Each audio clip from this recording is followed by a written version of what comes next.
for most of us, we believe whatever I'm thinking or whatever I'm believing is just true. We don't actually think about it as like, I am not my brain. I have a brain. My brain has thoughts, and I have the power to change those thoughts if I want to, if they're not benefiting my life and if they're holding me back.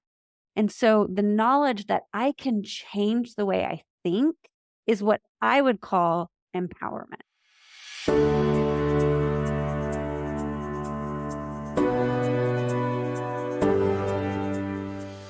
Welcome to the Worthy Mother podcast, where we discuss all things identity, self-compassion, and fulfillment within and beyond motherhood. I'm Emily Rose Hardy, a mindset and self-love coach for moms. I am a firm believer that to be able to take care of our children, we must take care of ourselves first. This is not a parenting podcast. No, this is a podcast where we will challenge the societal expectations of what it means to be a mom, demystify the perfect mom myth, and learn to love ourselves. You are worthy, mama. Let's do this. Hey, mama. This episode is going to be a juicy one. If you've ever felt stuck since having kids, first of all, you are not alone. I can relate, and I know that so many other moms can as well. But secondly, we don't have to stay stuck. And that's what we are going to be talking about today in this episode. We are welcoming Faith Hoskins, founder of Further Up Coaching and Change and Neuroplasticity Coach. She helps women reprogram their brains so they can navigate life's changes faster, easier, and with less pain. So Faith, welcome to the Worthy Mother podcast. So happy to have you here. Can you just tell us a little bit about yourself, your story, and what you do? Hi, Emily. Thanks. Yeah, so I am a change and neuroplasticity coach, and I work with a lot of women. It could be business women, mothers, women of all type, and I just help them kind of identify any negative thought patterns or limiting beliefs that we all have, right? Like this is what it's like to be a human, and just help identify those things and then rewire that programming, rewire those neural pathways, those common thoughts that we have that are keeping us held back and stuck and not moving forward into the life that we want. Yeah. This idea of feeling stuck, right? Like not knowing how to move forward exactly is something that I think so many people face. But again, for moms in particular, this feeling can be occurring more frequently just due to the nature of the transition into becoming a mom and all that motherhood entails, right? But it's also kind of a sensation that I think can be challenging to put into words and to really understand, like, what's going on when I feel stuck. Can you kind of explain to us what's actually happening when we feel stuck? Yeah. And before then, I'll go ahead and tell you a little bit about kind of my journey here and how I was stuck and then what happened. And that'll kind of help explain what I mean by getting stuck. So I am a mother of two beautiful teenage daughters, and I actually never wanted kids. I was a really highly driven, motivated young girl who I wanted to live in Africa and be a veterinarian on the Discovery Channel. I worked really hard in school and I had big goals and I knew exactly where I was going. And then, through a series of events, I found the love of my life. I got married, and within 5 months, I was pregnant. And I thought, oh no, like I felt like everything that I was going for just kind of got ripped out from underneath me. And I know a lot of people want to be mothers, and that's a beautiful thing. But for me, it was just like, wait, this wasn't in my plan. This is not what I was going to do. And I think coming like from more a traditional background, I had this idea that if I was a mother, I had to stay home. And even though it was a choice, and that time I didn't know it was a choice. And so I thought, well, there went my career, there went my dreams, there went everything.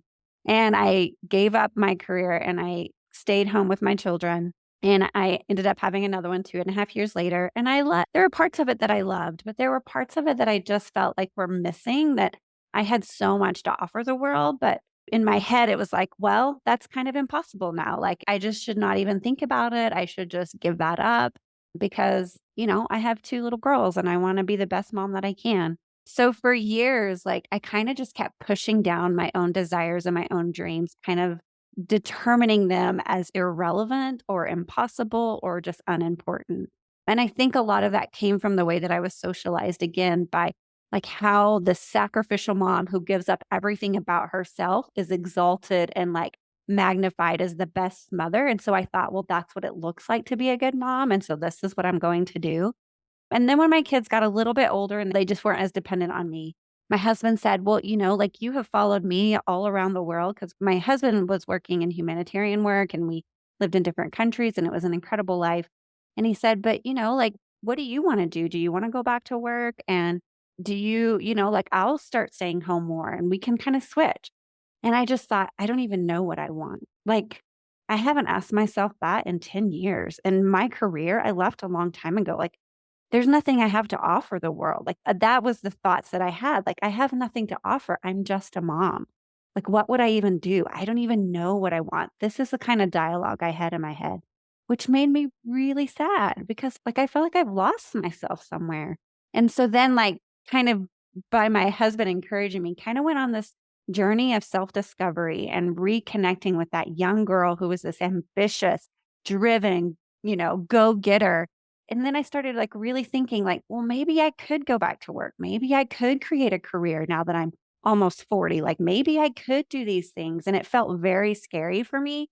But the first thing before I could even do that, I had to really work on those limiting beliefs that I have, that I'm just a mom, right? And I know I'm not the only person who thinks that. And I know maybe some other moms are like, how could you say that? But that is something I believed. I thought, I don't have anything to offer the world. Like nobody cares about changing diapers or cooking or, anyways, I think so. It's just this limiting belief. So I got coached and I had to put a lot of intention and work into challenging those beliefs and deciding a new narrative for me and deciding to believe something else about my life. And once I did that, it was like full on. I mean, I just got excited. I became purpose driven. I just was so full on and thought, I can do this. And I'm going all in.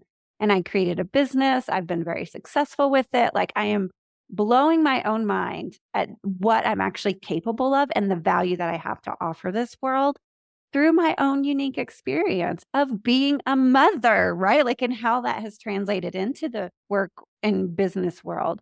And so, really, when we talk about getting stuck, when I talk about getting stuck, it's mostly what are those thought patterns? What are those limiting beliefs that are holding us back from actually living and fully embracing our value and our unique gift that we have to give to the world? And so, it's our brain. Yes, and that's really easy to rewire and reprogram, much easier than we imagine, I think. So, yeah. I'm really excited to get into that part of it of like what it looks like to reprogram those stories we tell ourselves and, the messages. But I want to kind of reflect on a piece of your story there because I think your story, while it's unique and different than that of any other mom, right? Mhm. We all can probably relate to pieces of it. And there's something there about kind of this black and white thinking of what it means to be a mom and how that comes from socialization of like what it means to society to be a mom. And whether you have all these dreams of what you're going to be as a human being, as an individual outside of that role or not, you're still taking in those external messages of what it means to be a mom. And obviously for some people, that's going to be a lot more severe than others just based on, who they were raised by and what they were surrounded by and their own brain. But that kind of idea of being almost trapped in a belief of what it means, right? And relating that to the feeling then of being stuck in these limiting beliefs that really we make them our own and we take them and we repeat them to ourselves, but it comes from also these external ways of the world. So it's so powerful to hear the experiences of other moms because again, we all can probably relate to pieces of that. Absolutely. I mean, every culture is different, right? I lived in a lot of different cultures, but in every culture, there is this idea mother, right? And we compare ourselves to that idea person and who is she and where does she live? I don't know, but we have these ideas of her, right? And we think, well, we want to be the best mother that we can be. We want to kind of live up to this expectation or this idea that we are taught and the society presents to us. But in a lot of ways, that really keeps us stuck because it doesn't fit. We don't fit that. And then we think something's gone wrong, or we make it mean that I'm not enough or I'm not worthy, which is, a wonderful reason why you have this podcast, right? Like we need to hear that truth from other angles because It's really hard to get past that story and that narrative that we have internalized that will allow us to break free from that so that we can live to our full potential as women. Absolutely. I love that we get to have this conversation too about like, okay, how do we move forward from that position? How do we move into a space where we are able to make that change? It's exciting to get that opportunity to discuss that because it can be taken in and something can be done with it. So we can live, up to that potential, so to speak, or, do the things that fill us up that we actually want to do and not just what we think we have to do. I want to kind of look at neuroplasticity a little bit and really zoom in there to what neuroplasticity is and how it can really change our lives. Yeah, I love this question. Well, it's kind of my gig. So here we go. Yeah. So neuroplasticity, just simply put, is our brain's ability to change. Our brain is highly adaptable. You know, the idea of like, we can't teach an old dog new tricks, totally disproven and totally not true, right? Like our brain is changing. The actual structure of our brain changes. The color of our brain changes when we're pregnant. Did you know that? Like our brain is changing all the time. It has an incredible ability to adapt and mold and change according to our circumstances and according to what we are choosing to believe and where we put our focus. And so neuroplasticity is really just like the ability to change. And I think that's really important because for most of us, we believe it's almost like we kind of have this idea of whatever I'm thinking or whatever I'm believing is just true. It's just like an observation. We don't actually think about it as, oh, my brain has this thought. Like I am not my brain. I have a brain. My brain has thoughts, and I have the power to change those thoughts if I want to, if they're not benefiting my life and if they're holding me back. And so the knowledge that I can change the way I think is what I would call empowerment. That is my definition of empowerment. When you actually step into the role of being able to choose the way that you think, feel, and show up in the world. And that's neuroplasticity. So it's neuroplasticity equals empowerment in some. Love it. I love it. It's really, going back to, the messages we take in from the external surroundings and just knowing that like we actually do have so much power over our own experiences and bringing the awareness to that, right? And the education of like, and this is how. It's Right. really powerful. Yeah. Which we're not taught these things, right? No. Like, why weren't we taught this in health class instead of some of the other things that we learn, right? Like, why isn't this part of high school curriculum when our brain is like really in that next phase of development? And, once we get to our early 20s, it's kind of fully developed. So why are we not learning how to manage and how to work with our brain so that it's working for us rather than against us, or how to create thought patterns, or how to manage our brain and be in control of our brain so that it's helping us show up in the way that we want in the world. And I think it's sad, but that's kind of my goal and my mission is to begin getting this knowledge and this information into the hands of women. We don't have to be smart to do this. It's big words sometimes, but like it's actually very easy and really simple. It doesn't take a lot of time and it's completely free. So, yes, let's get this into the hands of all of you listeners and all the women out there. Let's join the revolution.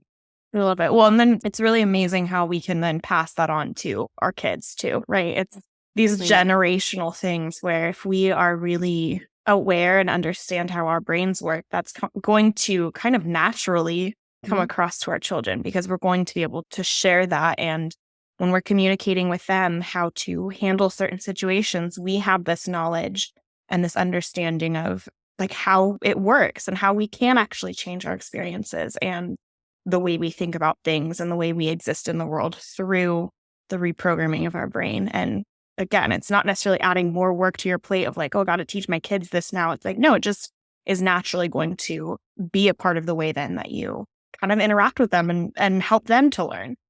Absolutely. And kind of a story that goes along with that is I know that when I first started even considering like going into coaching and working again and starting my own business, I had this thought, right? A thought came to me. This is going to make me neglect my children and my family. this is unloving. This is selfish of me to even want to pursue that. Right. So I had this narrative, this story in my head. And I was really challenging myself of how will this actually be the most loving thing? How will this actually have me be a better mom by pursuing what I want and what the unique value I have to offer the world? And in my head, I was like, well, yeah, like kind of the thing that came up first is like, I get to be an example to my girls of what a woman can do in the world, what it looks like to pursue your own dreams and desires. And so I thought that was beautiful. And I kind of thought that was the big takeaway that I would give my kids. But I have been multiple times I have been surprised to see how this work that I do with other women and then how it's changed me. And then how that stuff, just like you said, it naturally comes out. I naturally teach my girls this so that I have seen massive ways in which they begin asking themselves, well, what do I want? That's important. I used to teach them like what you want is actually not the most important thing. It's like loving others and doing what's best for them, right? And so like kind of seeing some shifts there, or even the way that they view their body, the way that they present themselves, the confidence that they have as girls and women in the world.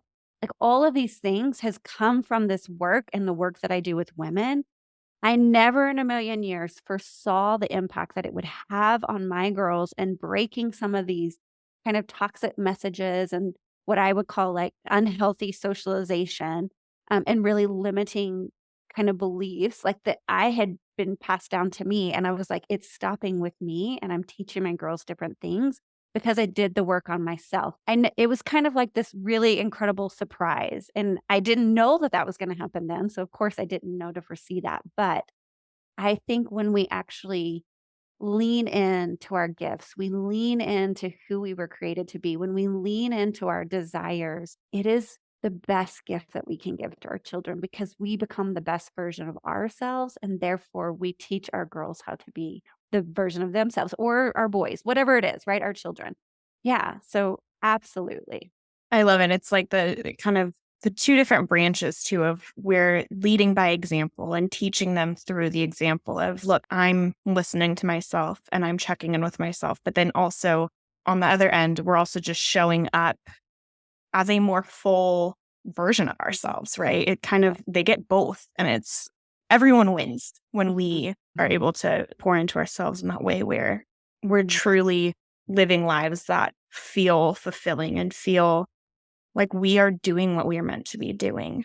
It doesn't really matter about like if you want to pursue a career or if you want to stay home. It's like leaning into that desire that you have and not allowing limiting beliefs to hold you back from that. That's really what this is about. It's not the choices you're making, or I'm not like advocating one over the other. It's really like, woman, what do you want? And that really is the very best thing for your children. Yeah. And that's so important to speak to as well, because that kind of ideal mother that you're speaking of, it really typically includes all the different things, including working and staying home and all these things. Depends on what group you're talking to, right? There's no one way to be a mom, and there's no way you can be all those different versions of mother. So it's really finding what is the way of being an individual, being a human being, being a mother, showing up in your life that feels the best for you and feels like what you actually want. Exactly. Yeah. So part of what I find so cool about this idea of rewiring or reprogramming your brain is that it can create kind of quick and relatively easy change. Why is that? Yeah. So I like to kind of talk about it as we have this like a neural pathway. When I say neural pathway, it just really means like a thought that kind of keeps reoccurring. It kind of just keeps coming up all the time. And it creates a little road in our brain, so to speak. Like literally, it's like a deeper groove, right? And so our brain will just automatically interpret or perceive or believe that about a given situation. And those pathways are actually relatively easy to create new ones and allow the old ones to disappear, right? So it doesn't take a lot of energy, or it doesn't take like, me sitting down and meditating for 30 minutes or writing out journals and going through a whole workbook. It just is these little moments of being aware, catching it when you think it, and then challenging it with a thought, an alternate thought that you want to believe, right? And if you do that within 21 days, you have a totally different brain. You have a totally different way of perceiving yourself and the world around you. And any of these circumstances, it begins to completely change the way your brain interprets the world. One sentence. I always say like the power of one sentence. Like I can change one sentence and so many things in my life began to change because of that one sentence. And so, yeah, the idea of rewiring your brain is actually really easy and we just don't know about it. It's exciting too. It's like, and you are out there educating us on it. You are out there sharing this because that awareness is like such a huge first step, right? I mean, it Exactly. probably is the most important piece of it, of knowing that this is even possible. Because once you realize that, then actually acting on it can happen. Yeah. Like the next step is just do it, right? Like Yeah. it's So can we zoom in a little bit on that to what that process of rewiring your brain can look like in practice? What do you walk your clients through when you're working on creating a change in the brain? yeah. So I'll talk you through a process that I walk through with a lot of the women that I work with. And if I can narrow down like a sentence that we all have in our head, and that is one of the most damaging or the most limiting thoughts that we have that keep us the most stuck, is I'm not enough. I'm Hmm. not a good enough mom. I'm not a good enough partner. I'm not a good enough friend. I'm not a good enough, businesswoman or career person. I'm not good enough at this. Like all of it is like, I am not enough or I'm not good enough. I'm not worthy. Right. And so if we boil down all the like how those present themselves in a kind of different variety of ways, but that's like the essence of it. What I like to say is it's hard to go from believing I'm not enough and really truly believing that and having a lot of evidence for it. Here's all the ways that I can show you I'm not enough to like just jumping straight to, oh, I'm the most worthy being. I'm so enough. I like that's a big jump and it seems really unaccessible and it seems really far away and far out of reach, right? And so there's a thing that I like to call like these kind of bridge thoughts or a thought ladder, which means we just take one step at a time. So, like, we can say, like, if your initial thought is, I'm not enough, maybe the next thought could just be like, I'm learning to see how all humans are enough. And so you kind of are thinking about not myself, but humans in general. Oh, like in all these different ways, they are enough. Like they do deserve dignity and respect and love. And they are enough simply because they're humans, right? So you kind of remove yourself from it and try and find a thought that's like, it's a maybe a little bit challenging to believe, but I can go there. I think that with a little bit of work, that's not too hard for me to believe that all humans, I'm learning that all humans are enough, right?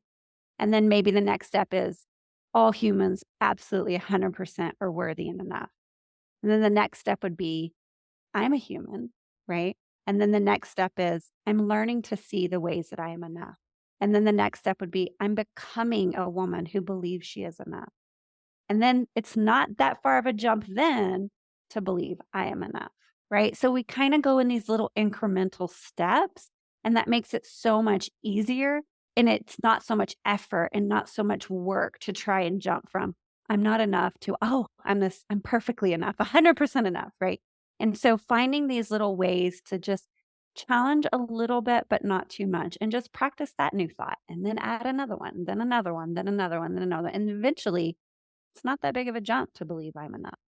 I really love talking about having self compassion. And I think there's such a compassionate angle to that of, giving ourselves the space to say, I am learning to believe this and knowing that it's not like you can't get in there and carve the new pathway, right? It's Right, exactly. there's a little bit of work that goes into that. And with that comes time. And so shifting the thought to, I am learning to believe this Mhm. is so powerful because it's true. If you're putting the work into doing it, then that is true. You can't argue with that. Yeah. And just kind of reframing our truth through that lens of having compassion is it's so powerful and just so approachable, Mhm. right? We can all do that to some degree. Mhm. Yeah, I mean, I think, we may feel a lot of shame around even having that thought. We have a lot of judgment of even, I can't believe I think so negatively about myself. Look at me. So then we start judging and beating ourselves up for even having a thought. And we kind of compound our own shame and judgment and the pain of that experience rather than just being like, okay, here's where I am. Somewhere along the way, I had evidence or I got told or I was shown that I was not enough. And so I believed that. Probably it happened as a young child when I didn't know how to challenge that, right? And so that has stuck with me, and no one's ever showed me how to think differently. And so, of course, I believe that. And I have lots of evidence for it. But I can just be really compassionate with myself and say, okay, here's where I am.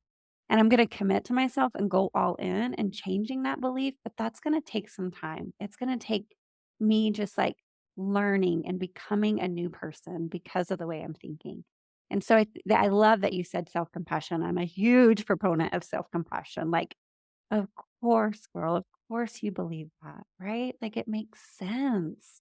And we all do. There's no shame in that, but it also means we don't have to get stuck in that. We can choose to believe something else about ourselves. And let me show you how, right? Like that's kind of the approach and the tone behind this work for sure. So beautiful. So I'm thinking for someone listening to this episode, it may be clicking like, I'm feeling a bit stuck in my situation because when we bring language to this, right, it can kind of get some of that to the surface. So I'm wondering if you have any tips that someone could implement right now on their own to kind of get started in this process of changing that and becoming kind of unstuck. Mhm. Yeah, I mean, I think it depends, everyone has their own unique Mhm. situations, but I see a lot of what is common is and I experience myself is this mom guilt, right? Like, and I talked a little bit about it before when I was considering going into business. This idea of like, I don't want to fail my kids or I don't want to be a bad mom or somehow this is going to make me not enough, right? But just kind of really thinking about this idea of like when we are experiencing guilt, that's really just a messenger to us that we have a certain kind of perception or expectation of ourselves. And so it's really good to like actually get that down on paper. Well, what would a good mother look like? Or what standard do I think that I am holding myself to? Like, really get it out on paper. Like, what is your perception? What's your current story? And really just see that for what it is. And then say, okay, well, how could the opposite be true? I love this question. I use it all the time. Like, what if the opposite were true? Or how could the opposite be true? In what ways will this help me be the best mother or to be the best thing that I can do for my family or for those that I love? Really challenging it by asking about what if the opposite, right? Like that is my go-to question when I am feeling shame or guilt, or if I'm just feeling really stuck and I want something, but I just feel like I can't or it's impossible. I just ask myself, how could the opposite be true? And what if this was the very best thing for your family and for the people you love? I love the intention behind that. We hear that kind of analogy sometimes. If you get a red car, then you start seeing red cars everywhere and your brain is looking for red cars. You're like, wow, there's a lot of red cars out there. But Mhm. if you intentionally were like, what, I'm going to look for all the yellow cars, Exactly. then you will start seeing the yellow cars. And so we know that, right? We know that that's true, but we can gather a whole lot of evidence for something we're arguing for ourselves. Mhm. And if we're not actively looking for evidence of something else, of the opposite, then we're not going to find it. And so shining the light on that intention of like, I am focused on seeing if I can find something to express that, maybe me following my dream here isn't me abandoning my family. Maybe it's good. Let's see if I can dig in there and find something that is evidence of that being a good thing and how just shifting that intention can be such a powerful practice. Mhm. Yeah, because our brain kind of runs on autopilot, right? So it just kind of perceives the way it thinks and it just observes and interprets the way it always has. And in order for you to kind of get out of that way of thinking, that thing that's keeping you stuck, then you have to kind of challenge your brain. You have to force your brain to think differently and find different evidence. Exactly what you're saying, like looking for the yellow card. Because until then, if it's just on autopilot, it's going to think the same things that it's always thought and has lots of evidence for it. And it's like that's the easy road, right? And so forcing your brain to say, okay, well, maybe that's true, but what if it wasn't true? Like, how could the opposite be true? What else could be going on here, right? So it's almost like this curiosity, this like, okay, like maybe that's true, but maybe not. What if? How could it be? right? And it forces your brain to actually flip into a different part and use a different part of the brain to the prefrontal cortex that actually creates solutions and imagines and comes up with creative problem solving solutions. All of that comes from your prefrontal cortex. So when you ask that question, you begin to engage a different part of your brain. And this is what we talk about when managing your brain and learning how to have your brain work for you rather than against you. When we just leave it to its own devices, it's always going to just go to the default, trying to protect you and keep you safe in what's familiar and easy, right? And so forcing your brain to be used in a different way so that it actually works for you and it becomes your greatest asset is really, really powerful.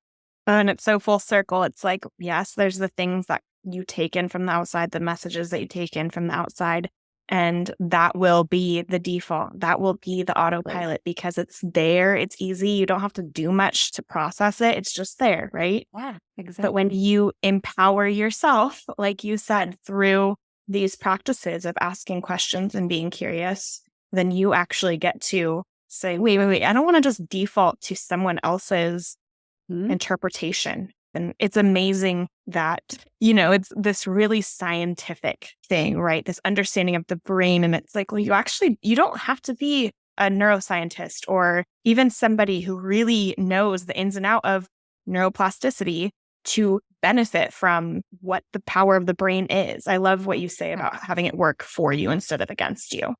Yeah. Sometimes it's just having the right questions, right? And just Hmm. actually giving yourself time and space to answer those questions. Cause normally we don't, right? We just let it go on autopilot and run us into all kinds of challenges or issues or just keep us stuck. Yeah, exactly. Yeah. No, for sure.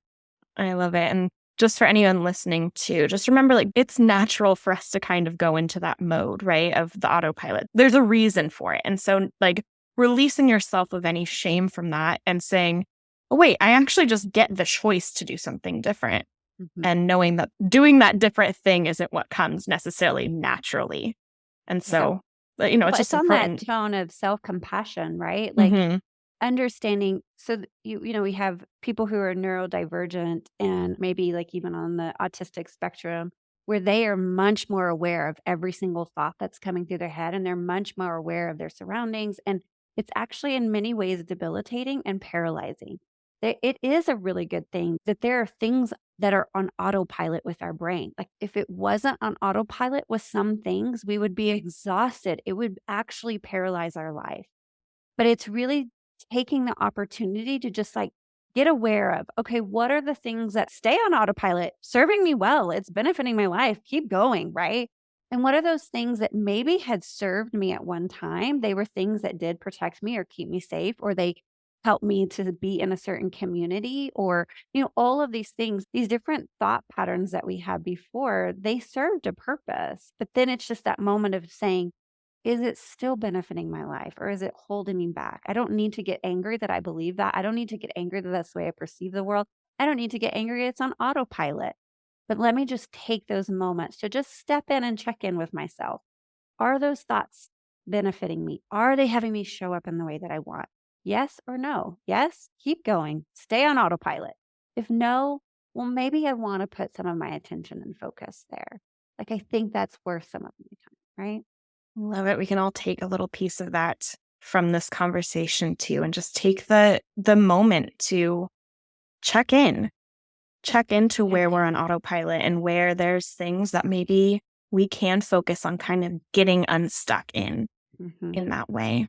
Yeah. I love it. It's so inspiring and really empowering knowing just how simple this process can be. And so, like we can do this on our own for sure, but it does help to have Hmm. someone on the outside to have like to kind of have that intentional time to give yourself the space and the time to kind of look at that stuff. So find a friend where you say, hey, once a week, do we want to get together? Or once a month, do we want to get together and just like tell me some things that you've been thinking about yourself? What are some reoccurring ideas that you have? What do you believe about this? Right. So you can do it with a friend you can, pay a professional. There's a lot of people, the counselors who do like story or narrative therapy or a lot of different therapies that can help rewire some of those negative thought patterns. You can hire a coach. There's a lot of resources. There's books out there, there's journals that will prompt you. find a resource that works for you to make sure that you're investing in your own belief systems, because that is what's going to drive everything and how you show up. Yes. Okay. Something that I love asking is really a question that I ask because I fully believe that normalizing self-care as mothers is like number one priority. I think we really need to be taking care of ourselves, which so much of what we talked about here is right in line with that, right? But I also just like to ask, how do you take care of yourself? And do you have any tips for moms to make sure that they are caring for themselves regularly? Yeah. I think the idea of self care can feel overwhelming. It's just Hmm. like it can feel like just one more thing to do, right? On our big list of to dos. And it needs to require a bunch of time. So I need to like go to the spa, or I need to get a massage, or I need to go work out, or all of these things. And so I felt overwhelmed when I kind of started doing this own work on myself. I felt overwhelmed to even think about how to take care of myself or self care. I mean, I heard it was important, but when it came down to it, I was like, When? When do I have time for that?" Right? And so one of the things that I've liked to reframe and the thoughts that I like to have is just find little moments of pleasure all throughout the day. Like, pleasure is around me all the time. That could be just like drinking a cup of tea that I really love. So maybe paying that little extra money for really good tea, so that when I sip it, I'm just like, "Oh, I love this tea. That felt so good." Maybe it's when I'm in the shower, just take a moment to smell my incredible shampoo and just like, I love this shampoo, right? Or slowing down and lathering my hair and just rubbing my head and giving myself a quick little head massage, right? Or maybe it's like, when I go out for lunch, sometimes I just am like, I'm just going to walk outside and get in the sun and eat on the grass, and my cat will come up to me and I can invite my girls if they want, just get out in the sun, feel the warmth on my face. Or if I'm already going on a walk, just actually stop and smell the roses, like literally stop and smell flowers. Like, these small moments of pleasure are around us all the time. If we just open up to it and actually lean into that, find those moments of pleasure. They don't have to be big moments, they don't have to be expensive, they can be completely free. The whole world is full of pleasure that's just waiting there for you. And for me, that is self care. And so that's what I try and think. Pleasure's always there waiting for me if I will just take the moment to find it. It's so beautiful. And I just love that. I love how it really is like a different intention to approach Mhm. little things with and knowing that like we can find the pleasure in the moments and that is something that is filling us up, right? That's something that is pouring into our cup and allowing us to show up in our lives as just more cared for Mhm. individuals. Mhm. Yeah. Yeah. So good. It's so good. So, Faith, how can listeners find you? And is there anything that they should just keep an eye out for? Yeah, I mean, I think I have all the normal platforms like social media, Instagram, Facebook, LinkedIn. You can just look up Further Up or Further Up Coaching. And then also my website is furtherup.org. My email is faith@furtherup.org. Those are kind of the normal ways you can look at my website, kind of find out what I'm about, follow some of my social. I always give tips and tricks. Like right now, I'm doing a 30-day challenge of just coming home to your body and kind of that reconnection and that self care and that self love. It's totally available for anyone. So there's all these different things and resources out there available for anybody who is interested. And of course, I do one-to-one coaching with women to help them experience and navigate life's changes faster, easier, and with less pain. And so, if that's something that you think you need, you can reach out to me and we'll just have a conversation and see if this is really what you want and what's the best step for you. I will make sure to go ahead and link all of that in the show notes as well so that it's nice and easy to get a hold of you and find out what you're up to on all the socials and all that good stuff. So Yeah. perfect. Thank you so much for being here. I'm just giddy about this conversation. It's so exciting getting to talk about really actionable ways that we can change our lives. And then, as we kind of spoke to, like, it's not just changing our lives, but it really is changing the world for future generations to come. So just really exciting work that you're doing. Appreciate that you are here on the Worthy Mother podcast joining us for this conversation. Thank you, Emily. It has been a real honor. And thank you for all of you listening. I hope this is helpful for you. And we're here for you. Yes. Thank you so much for tuning in. I hope that you can take a little piece of this conversation and just reflect on it to kind of see where you're at with, checking in with yourself and understanding what it is that you truly want out of life and motherhood. There's some good nuggets in here that, we can all take and work with today. So with that, you are worthy, Mama.